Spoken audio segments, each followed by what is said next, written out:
কৈলাসহরের সরোজিনী গ্রাম পঞ্চায়েতে শুরু হয়েছে ক্রিকেট টুর্নামেন্ট এবং এই ক্রিকেট টুর্নামেন্টকে ঘিরে ব্যাপক সাড়া পরিলক্ষিত হয়েছে। কার্যত শুক্রবার দুপুরে এই ক্রিকেট টুর্নামেন্টের উদ্বোধন করেন মন্ত্রী টিঙ্কু রায়।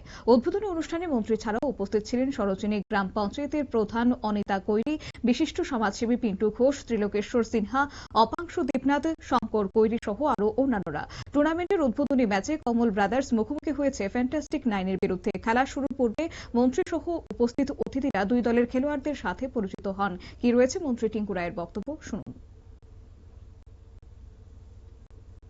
বছর ন্যায় এবারও হালাইছড়া ক্রিকেট টুর্নামেন্ট শুরু হয়েছে। এই মাঠে প্রত্যেক বছরই একটা সুন্দর ক্রিকেট টুর্নামেন্ট হয় এবং এখানকার যারা ছেলেরা রয়েছে তারা সেটা আয়োজন করে। এখন পর্যন্ত প্রায় 16টা টিম অংশগ্রহণ করেছে এবং খুব সুন্দর খেলা হবে আমরা আশা করছি। এখানকার ব্যবস্থাপনায় যারা রয়েছেন, আমাদের হালাইছড়া সরোজিনী গ্রাম পঞ্চায়েতের প্রধান সহ এখানকার ইউথরা যারা রয়েছে সকলে মিলে এই খেলাটা করেন এবং আমিও আজকে আসলাম এবং আজকে তাদের অনুষ্ঠান, শুভ উদ্বোধন অনুষ্ঠান এবং ভালো হবে।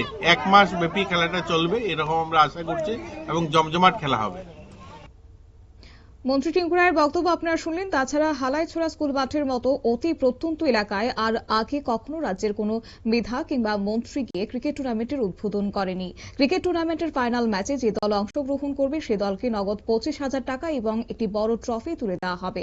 আর এই টুর্নামেন্টের রানার্স দলকে 15,000 টাকা এবং একটি ট্রফি তুলে দেওয়া হবে। তবে এই টুর্নামেন্টকে ঘিরে যে ব্যাপক উৎসাহ এবং উদ্দীপনা পরিলক্ষিত হচ্ছে সে কথাই কিন্তু এদিন জানিয়েছেন মন্ত্রী টিঙ্কু রায়। নিয়ে নিচ্ছি ছোট্ট একটি বিজ্ঞাপন বিরতির সঙ্গে থাকুন।